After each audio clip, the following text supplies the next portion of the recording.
Let me give one more example. Most of the religions say that you should not molest a woman, you should not rape a woman. Hinduism says that, Judaism says that, Christianity says that, Islam says the same. So what's the difference between Islam and the other religions? Islam, besides telling you not to molest a woman, not to rape a woman, it shows you a way how to achieve a state in which people will not molest, will not tease, will not rape any woman. Islam has the system of hijab. Many times people talk about hijab for the woman in Islam, but Allah subhanahu wa ta'ala in the Quran first speaks about the hijab for the man and then for the woman. Allah says in the Quran in Surah Nur, chapter number 24, verse number 30, say to the believing man that he should lower his gaze and guard his modesty. Whenever a man looks at a woman, if any brazen thought comes, he should lower his gaze. Once there was a Muslim who was staring at a girl for a long time. I said, brother, what are you doing? It's not allowed. He said, a beloved prophet said, the first glance is forgiven, the second is prohibited. I have not completed half my glance. What did the prophet mean when he said that the first glance is forgiven, the second is prohibited? What the prophet meant that unintentionally if you look at a woman, it will be forgiven, but don't intentionally look at her to feast on her beauty. That does not mean you can look at a woman for 10 minutes without blinking and saying, I have not completed my glance.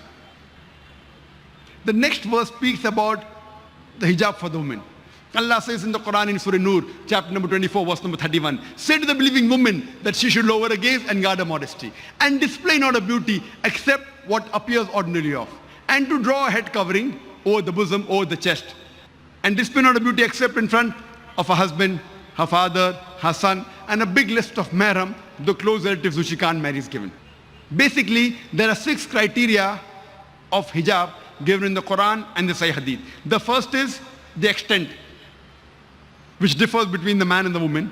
For the man, it's from the navel to the knee. For the woman, the complete body should be covered. The only parts that can be seen are the face and the hands up to the wrist. These are the only parts that can be seen. Otherwise, the complete body should be covered. The remaining 5 criteria are the same for the man and the woman. The second is that the clothes they wear, it should not be tight-fitting so that it reveals the figure. Third, it should not be transparent or translucent so that you can see through. Fourth, it should not be so glamorous so that it attracts the opposite sex. Fifth, it should not resemble that of the opposite sex. And sixth, it should not resemble that of the unbelievers. This, in short, is the hijab which is mentioned in Quran and Sahih Hadith. Furthermore, Allah subhanahu wa ta'ala says in Surah Ahzab, chapter number 33, verse number 59, O Prophet, tell your wives and your daughters and the believing women that when they go abroad, they should put on the cloak, they should put on the jilbab, so that they shall be recognized and it will prevent them from being molested. So Quran says hijab has been prescribed for the women so that they shall be recognized and it will prevent them from being molested. Let me ask you a question.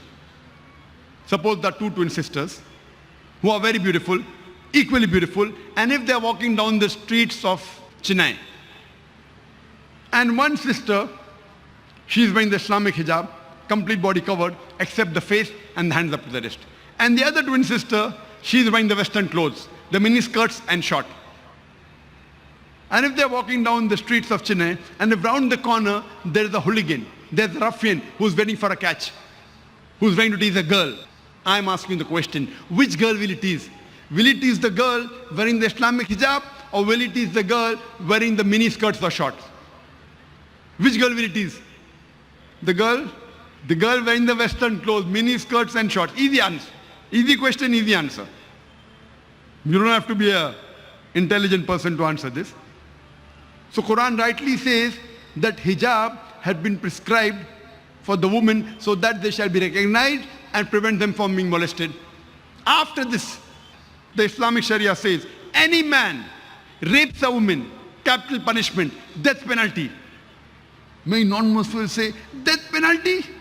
In this 21st century, Islam is a barbaric religion. It's a ruthless law. But when I ask the question, and I've asked this question to thousands of non-Muslims, that suppose, God forbid, someone rapes your wife or someone rapes your mother, and if you are made the judge, and if the rapist is brought in front of you, what punishment will you give? Believe me, all of them said, we'll put him to death. Some went to the extent of saying, we will torture him to death. So why do you have the double standard? Someone rapes your mother, your wife, you want to put him to death. Somebody rapes somebody else's mother, else's wife, you say death penalty is a barbaric law. Why these double standards?